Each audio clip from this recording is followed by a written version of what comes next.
This is a Cellbee. It's bought about 6 months ago. Used maybe 5 times, 10 times.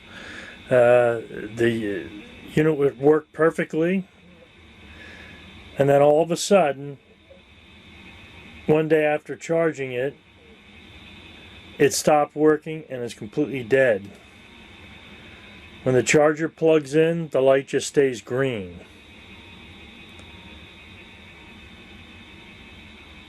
I tried getting a hold of Cellbee through their Facebook page, through the website, in various ways. No response.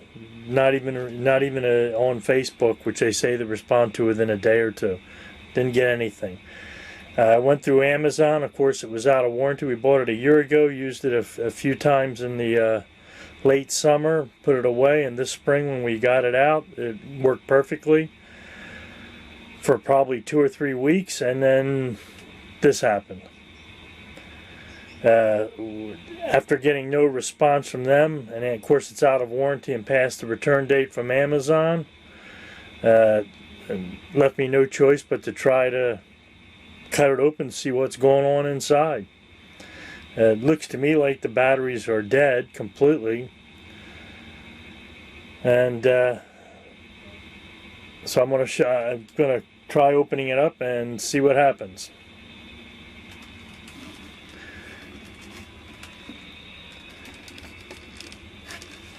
There are 12 screws on the bottom. One of them has a rubber cap blocking it on the end. I pulled the rubber cap out, removed the screws, took off the handles. The trigger assemblies, the switches, are actually just magnets that move over the edge here. But I took out the screws, had to do a little prying, but I managed to get the top loose. I'm going to remove it. With a little bit of pushing from the bottom, I managed to pop this thing off. I also took a Dremel with a saw blade on it and made a cut just enough to get through the plastic all the way around, about in the middle. And now I'm going to try to separate the two halves. It took a little prying, but the two halves did separate. When they separated, there was 2 plugs. One plugged in here off the top, and one plugged in here. I disconnected them. There was a little bit of glue on them, but the glue is soft and easily removable. These boards are where the magnets from the trigger switches, I guess, are detected. That occurred, I cut about halfway and the boards were up, so if you're going to cut it from the halfway point down towards the bottom even a little bit, to try to avoid hitting the control circuitry. Also be careful how deep you go. I didn't go quite deep enough, and when I had to pry it apart, some of these little plastic pieces here were still connected, but they snapped as I opened it up. The circuit board is fastened with 2 screws on each end here and up at the other end. And I'll remove the batteries in the circuit board. One thing I did find was before I took it out, I also removed the 2 screws here and the 2 screws up here, which allowed me to remove the PC board itself. And you can see the wires are at the end, and I'll disconnect those wires and remove the board. Okay, remove the circuit board. These all these cables that come up from the bottom just plug into the board. You can pull the top section of the cables out, and it disconnects itself. I found the board, the label here is damp, a little wet. And I can see, even with just my naked eye, you can see some corrosion on some of the connectors on the board. So water did get into this thing. It is wet. I also went ahead and moved the 2 screws down here and the 2 screws up top, and the battery does come out. These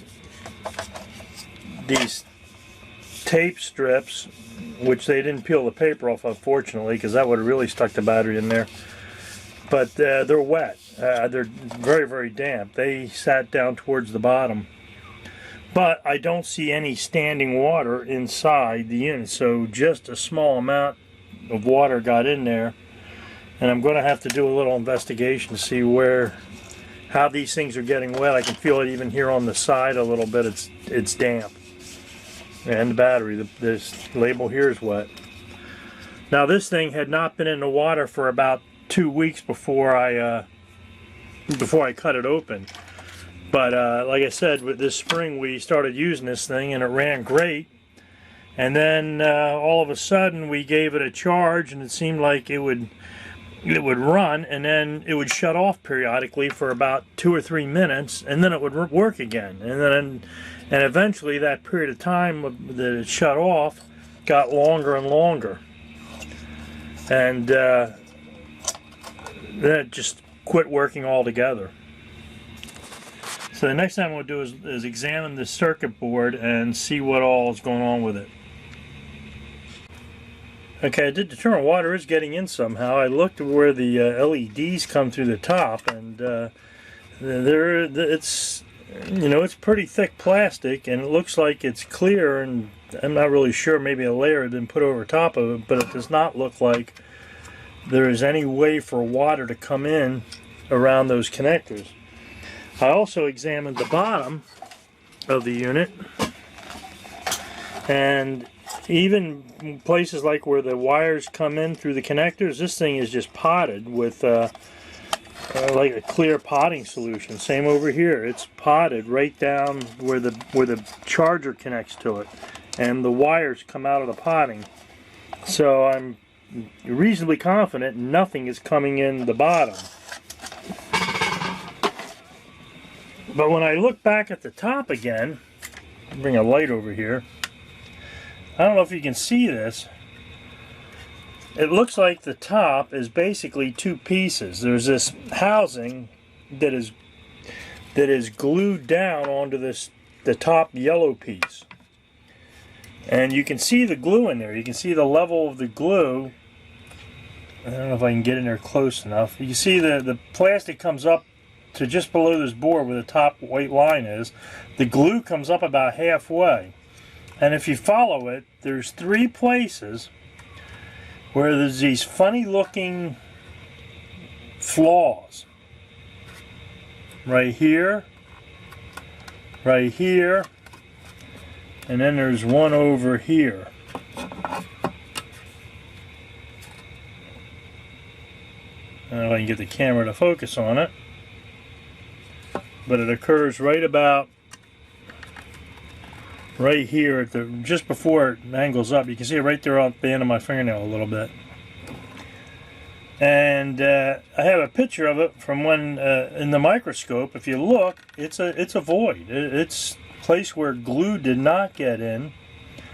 And there's a second picture showing looking down on this thing at a pretty high magnification, and you can see a hole.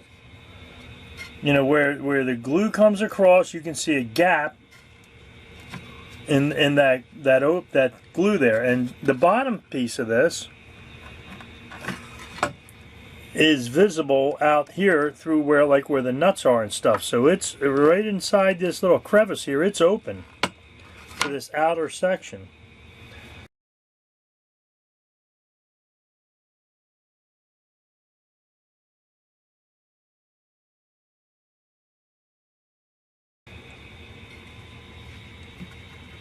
So it basically looks like water, if it gets to this outer connection here,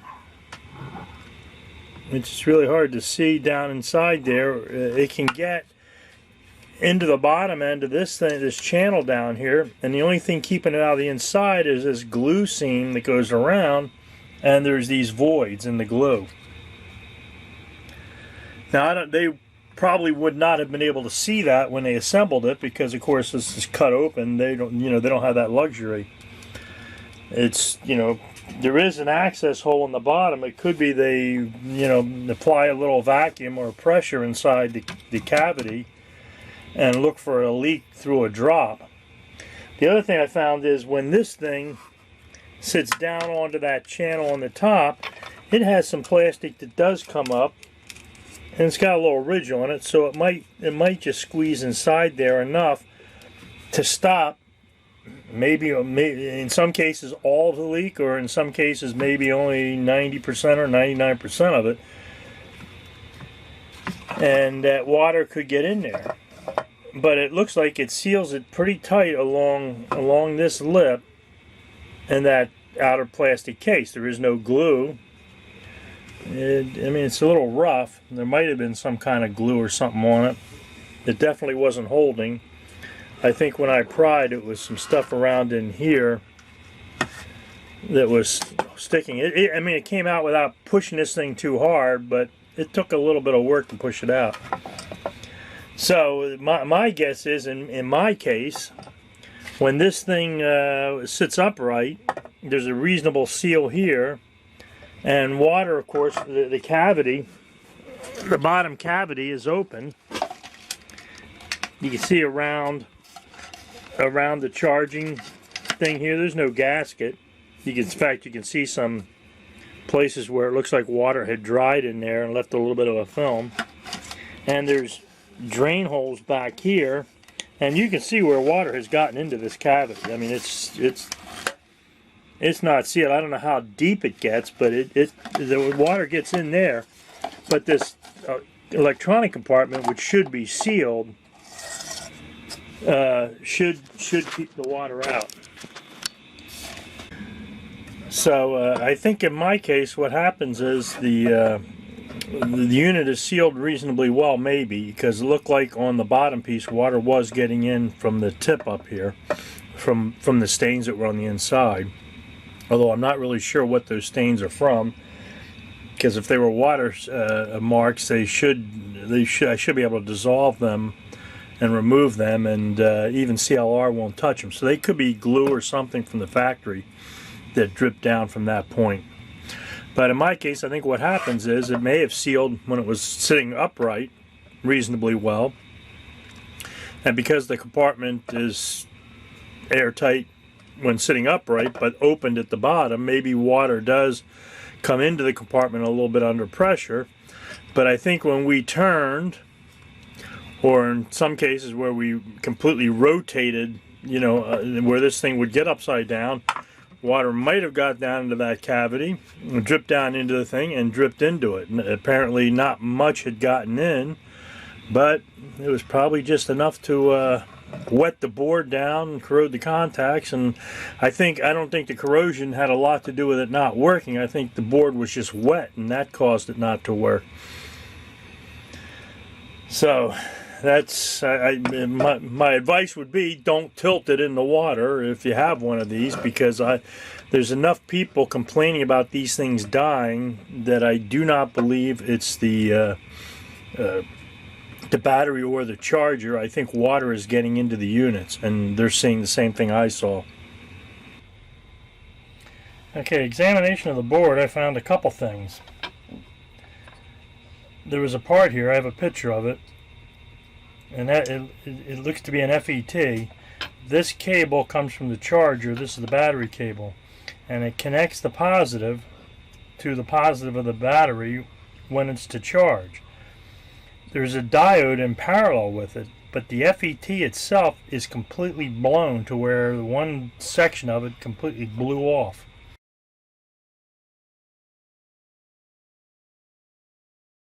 You can see in the photograph that it's just completely disintegrated.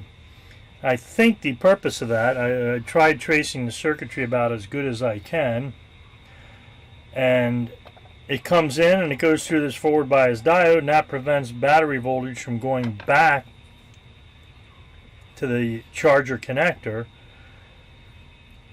And I believe the FET's purpose is that when it detects that a battery is connected, it turns on the FET, which lowers which has a very low on resistance, which drops the voltage lower than even that of the diode. And I think they're just trying to keep the heat away from the diode and the input parts. So I believe that's just polarity, voltage polarity protection. Now, when that FET blew, if it should short, that could cause the terminals on the bottom of the charger to corrode, even though you're following their instructions like I did, and dried the thing thoroughly. In fact, we'd take it out of the water, we'd towel dry it, run the clean dry cycle, let it sit all night, and then plug the charger in the next morning for use that afternoon. And we still have the two outer pins on the charge connector, which are both, the two outer pins are both voltage pins. The pins two next to them are grounds, and the center one is a looks like to be a voltage sense. Now, mine shorted, so the charger works. I replaced the diode. I'm waiting for the part to come in to replace the FET. My battery, when I opened it up, even though it looked like to be dead, was fully charged. It's right at the 100% mark.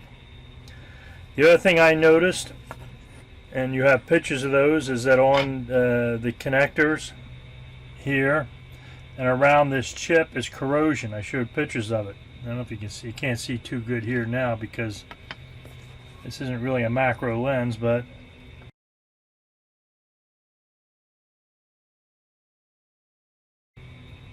I use some, I actually, in cleaning electronic boards, I use a lot of this brake cleaner I get from AutoZone. It doesn't have any, it's strictly the cleaner. It does not have lubricants in it. Some carburetor cleaners do have lubricants in them, and you don't want to use them because they'll leave a film on the board. But the brake cleaner removes flux very well. I use that and a little bit of isopropyl alcohol and an old toothbrush here. This is an old Philips Sonicare thing that I salvaged out of our trash can and replaced the chargeable battery inside, and I use it to clean the boards. And it does, when it's running, it does a good job. That and a brake cleaner or isopropyl alcohol. So I dried the boards real good. I cleaned them. I don't have the FET in yet, but the diode is in there, so the charger is still working. So I think basically these things have two problems. One, the reverse polarity protection that exists on the battery in the form of this FET and diode. I think there's a fault in this circuit. It looks like they have current limiting capabilities, but they put this jumper in which basically bypasses the current limiting capability. So it looks like that whatever is applied to the charge pin is sent right to the battery.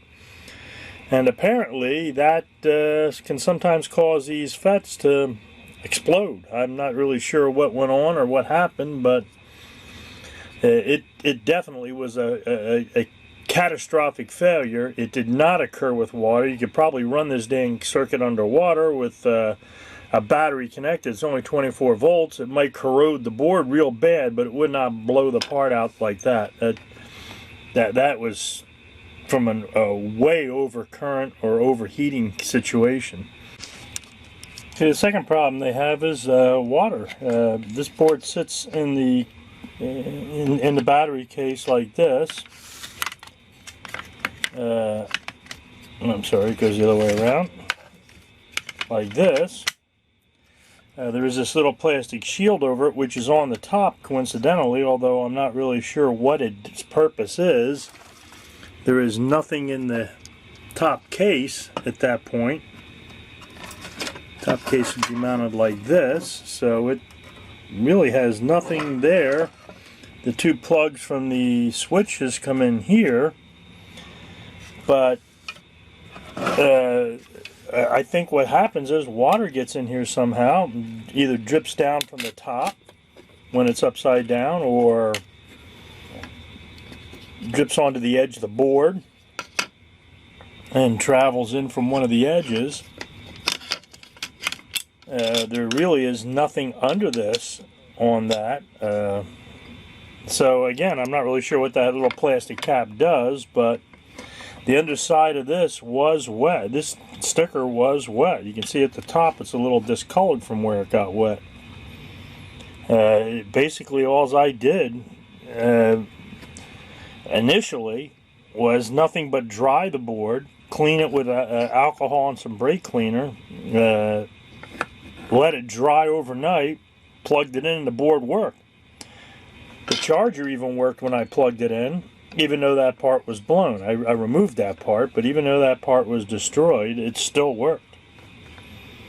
So my guess is you look at the reviews on like Amazon and other places, and there are a few people that have these things that they just complain of them dying. Some of them almost after the first trip into the water. This could be the problem. It could be water just getting inside that cavity, getting on the board, and killing it. So, hopefully it may also be if you just let this thing sit long enough that it will dry and that your problem is solved. The other thing you might be able to do is, it looks like there's a plug at the bottom. That's probably how they tested for leaks or whatever, if they even do that after they assemble it. You possibly could cut through that, and which comes into the bottom cavity. You probably could possibly get some, desiccant or something in there to dry the inside, and then reseal that with flex paste. And then, every so often you may have to go in and pop the plug. I'm not really sure how that plug is in there or what it does, but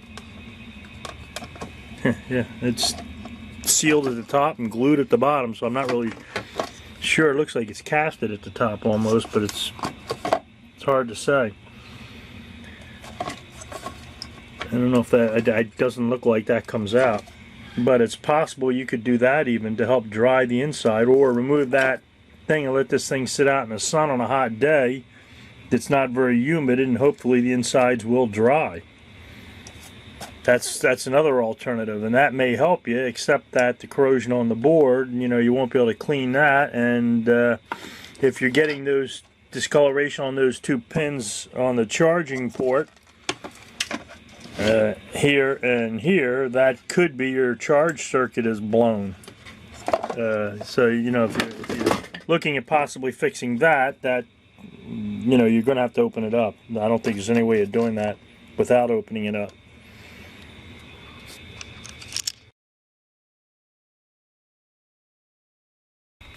Okay, so here's the part that was blown out on the board. I ordered it from DigiKey. It's a MOSFET P-channel, 36 amp device. It's probably has probably a lot more current carrying capability than the original one. I bought a few of them because they're only like $2 or so a piece, but the shipping is like $9. So if I have to go back and replace this yet again, because like I said before, it looks like there's some kind of serious problem with their design.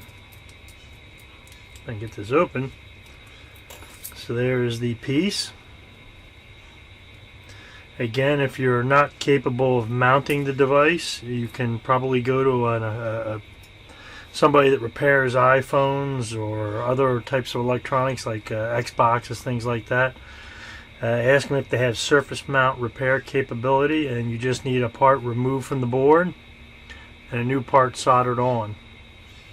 And it should not be that expensive. They probably can do it in less than a half hour.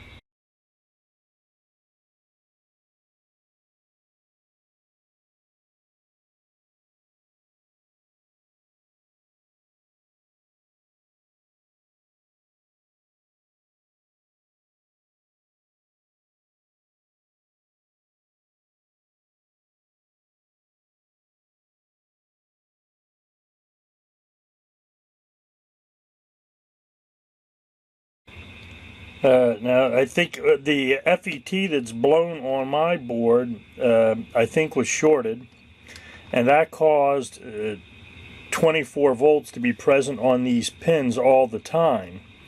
And when they're in the water, I believe that is why the two end pins have corroded. I do not, because we always charged it when dry, so I do not think that it was water that was in there that was doing it. I think it just was the part of the problem with that FET. Okay, here I've plugged everything back in. So focus isn't working here very well, but I just had the board, I put the batteries back in, I had the board plugged in, everything's connected except the charging cable. I can connect that, but I'm not really intending to charge it. I'm getting a flash on the blue light, which means it's searching. Alright, I can't really get this thing to focus right. I'm not sure why it won't, but I told it to do a device search. It found the Cellbee. It says it's connected. I bring up the screen, start a self-cleaning cycle, and you can hear the motor running. The Bluetooth light is on. The motor is running. The app shows it running a complete clean cycle, so the board is now functioning. I did try just putting a little screwdriver and shorting both these blocks because it's set up for two-handed mode. And let me see if I can stop the cycle. Let's see.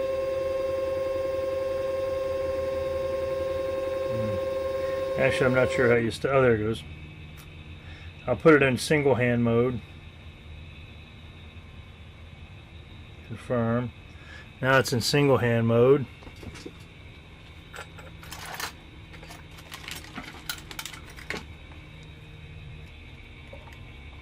There it goes.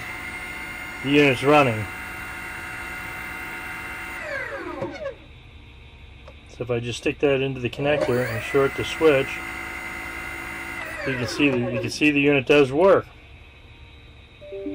So clean cycle is working. It knows to go to single mode, and it runs the speed or the cleaning cycle. Let me see. I'll put it in. Just switch on the phone to high mode. Single hand again.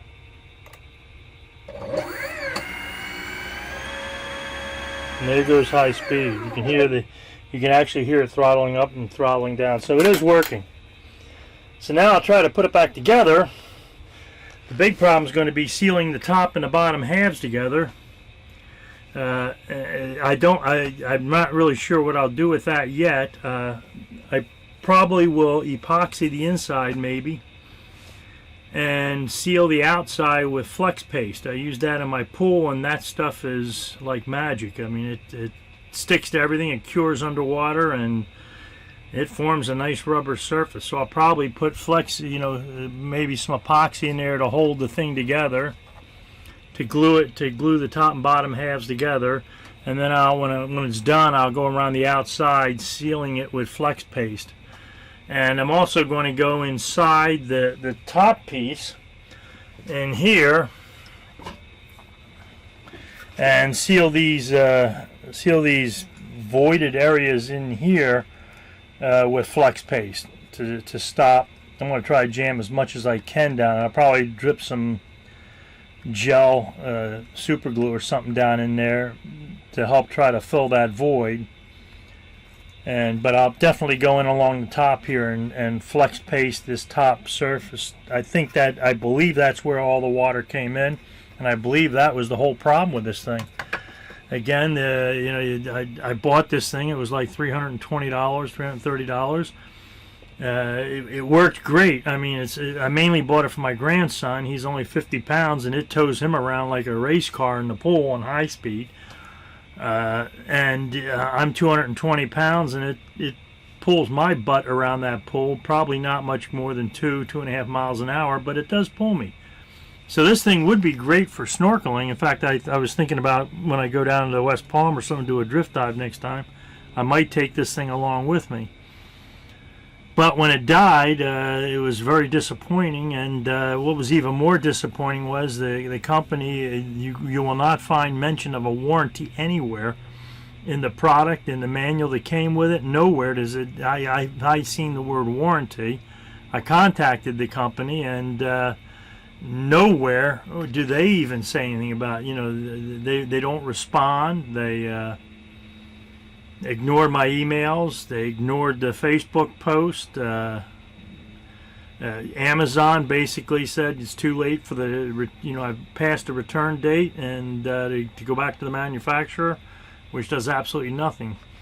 So I think if I were ever to buy this, or my word of advice would be to anybody buying it, buy the warranty from Amazon. Maybe they'll at least replace it. Although I don't know how that's going to work, but I got nothing for my trouble. But at least now I think we're back in operation.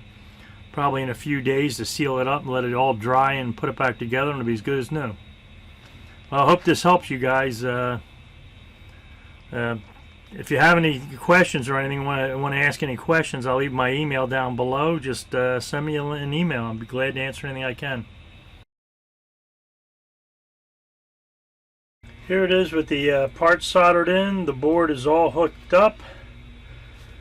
The charger is charging the battery. The charger is getting warm. The board itself is quite cool. So it looks like this part is working. This is a 36 amp part. It's going to take a little bit of a hell of a shock for this thing to actually blow that part, but it could. But it could be the Chinese part just, was only an 8 amp or some lower current part, and just couldn't handle whatever stress that gets applied when they hook the charger up and that part gets turned on. So I think we're ready to button this thing up, mount the battery case back in there, and the board to the battery case, and wire everything up, and then we'll figure out how to close this thing up. And I will post an update to this video that will show how I sealed this and tested it, and let you know what all I did and how I did it.